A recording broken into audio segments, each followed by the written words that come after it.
You've not had any work experience, you do not have any connection, and you're thinking actually that the reason why you're not landing a particular job is because of your experience. I'm here to tell you in this particular video that your experience is not the problem. That the problem is not your experience, it is your skill. It is your skill. They are very essential and important skills when it comes to the workforce that you have to be able to land a job.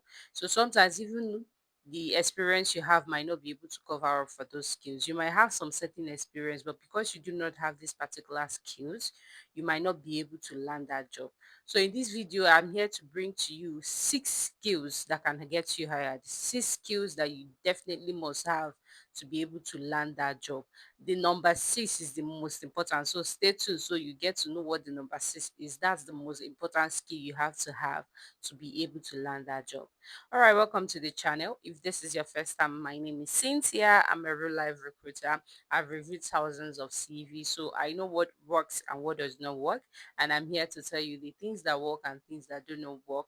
The whole aim of this channel is to help you land that dream job of yours. If this is something that interests you or something you know somebody would be interested in, do not forget to share. You click on that subscribe button so you do not miss our next video, because in this particular channel I keep bringing you insight from a real life perspective of a recruiter. So just join the channel, subscribe, turn on the notification so you do not miss the next video, right? So let's go into what we have today, the 6 skills you must have to be able to land that job. All right. So I know a lot of you are just waiting. Okay, tell us what these skills are. All right. I know some of you don't have the connection. You're like, okay, what connection do I need to land this job? You've probably attended some certain interviews that you felt like I did well, but at the end of the day, it didn't come through. Probably it's because you do not have the skills. Probably it's because you do not have any of these skills. That was why no feedback was given to you. That was why you were not called back for this job.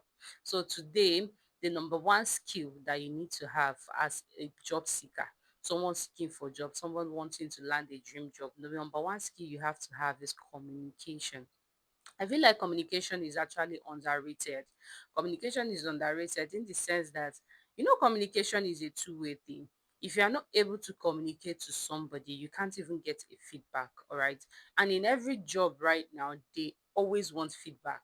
There should be a feedback either from your clients, either from your customers. So if you are not able to communicate right from the interview section, there is nothing for them to actually call you back for at the end of the day. Because imagine you come in for an interview and I'm asking you questions upon questions, and you are not able to communicate.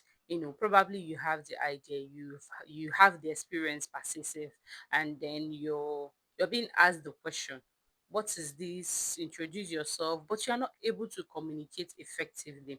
Your communication is not getting to us. It's not what we are actually expecting. We are expecting more because we know you've done more. Your CV says you've done more, but you are not able to communicate this with us. It is a problem. So be able to learn how to communicate, all right? Learn how to communicate. You have to also have this listening skills. You have to have this because for you to communicate, you have to actually give somebody something, probably an information, and expect feedback. And you can't get the feedback if you're not listening, all right? So effective communication is a skill you actually have to be able to land job right now. So the number two skill you need to actually have. These are not things you really acquire. These things you actually get to be as a person. You know, you are a problem solver. That's the second thing we want to talk about. The second skill is being able to solve problem. Some people have this problem solving right from their homes. You can actually see from their home when there is a problem between two siblings, they are able to bring up a solution and they are able to solve that problem. In workforce too, you need to be a problem solver. All right. If you're in the department of marketing and there is this marketing strategy that is not working, they need a good strategy, they need a new strategy to be able to actually meet with the rural customers. So your idea, you being able to solve this problem for them makes you a problem solver. All right. You have to have this problem solving capacity to be able to work in any organization right now. And once they actually indicate from the interview that, oh, this person is a problem solver, trust me, they will hire you even without experience. Once you're able to solve their problem, they will be able to hire you. So number three skill I want to talk about today is your willingness to learn. Willingness to learn. Some people actually say in interviews, I'm very willing to learn. I'm an open person. I can learn on the job. But in the actual sense, they can't actually learn on the job. They are very difficult to actually teach. Some of them, they don't even want to learn, but they come to the interview and they tell you, I'm willing to actually learn.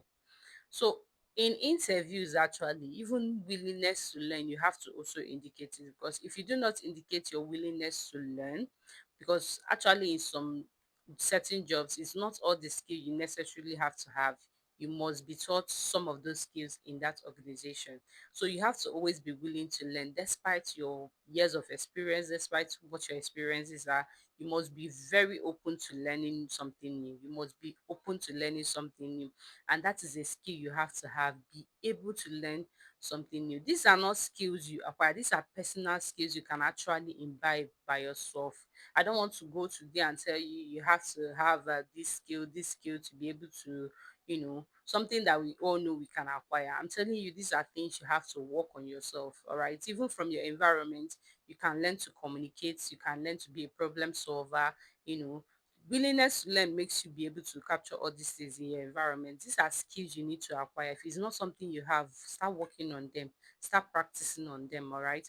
The number four thing that we want to talk about in these skills you have to learn is the basic digital skills.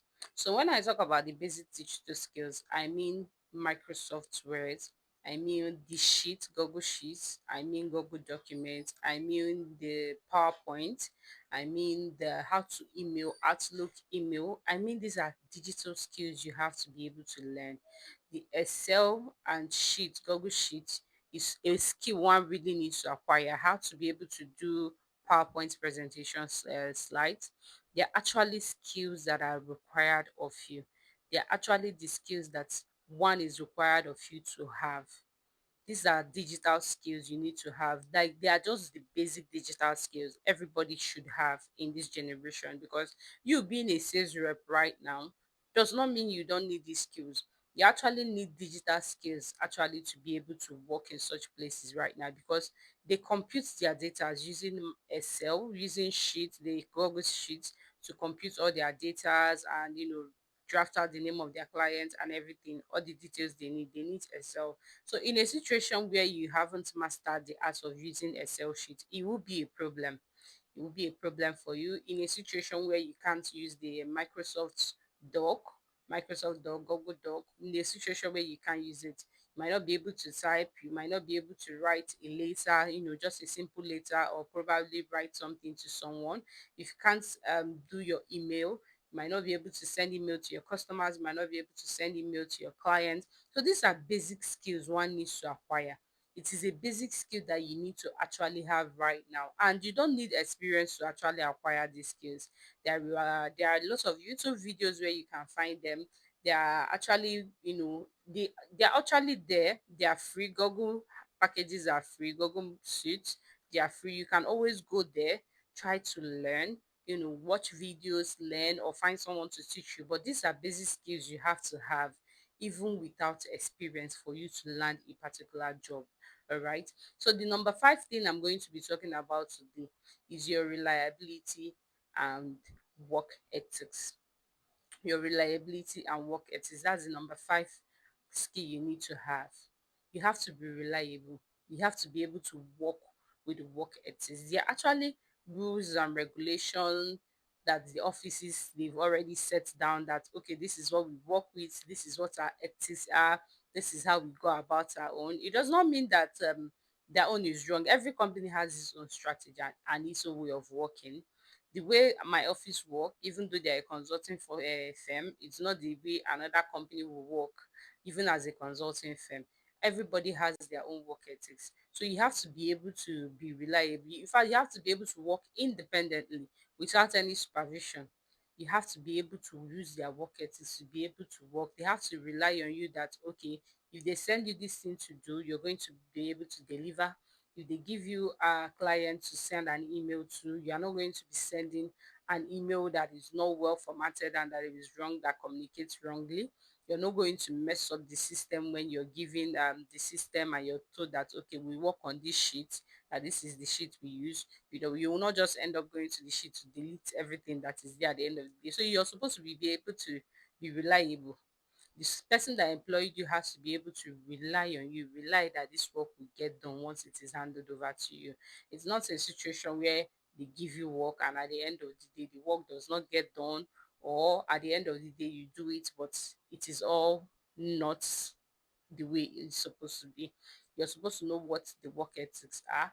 You're supposed to know their rules, their regulation, how they work, what their policies are, what their everything that has to do with them. Because I believe that once you're working with a particular company or a particular place, you were supposed to know what they are about, what they are all about, what they do, services they render, how they go about their work. So you have to be reliable for you to, you have to have enough information about where you work for you to even be able to be someone anyone can actually rely on. All right. So reliability and willingness and work ethics. That is our number five. So the last one that we are going to talk about, which is the most important, is you have to be a critical thinker.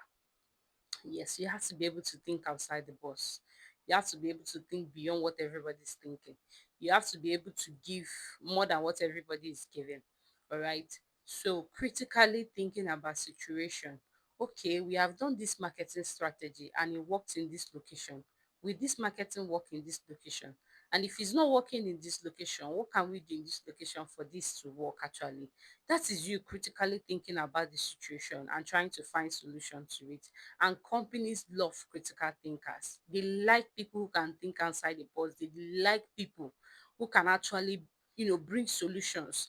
All right. So you have to critically think about every situation. You could bring up your idea to say, okay, from my knowledge, I've stayed in this area and this does not work for these people. So if you want to actually market to these people, this is how to go about it. This is how to go about it. And I've thought about it. This does not happen in this place. So if we actually try this thing, it's going to work. There are actually ways you can actually help a company you're working with, a company you want to work with. And this you have to actually show them during the interview time that you're a critical thinker, you're someone who can think outside the box, you're someone who is interested in what they do. All right. So these are the six skills that you have to actually have to be able to land a job even without experience. All right. So that is it for the end of this video. If you want to learn more things, if you want more knowledge on landing your dream job, don't forget to hit that subscribe button, like and comment so that YouTube will actually know that this is impactful and so that they can share it to others. All right, that is it for the end of this video. Recruiter Cynthia says, bye bye.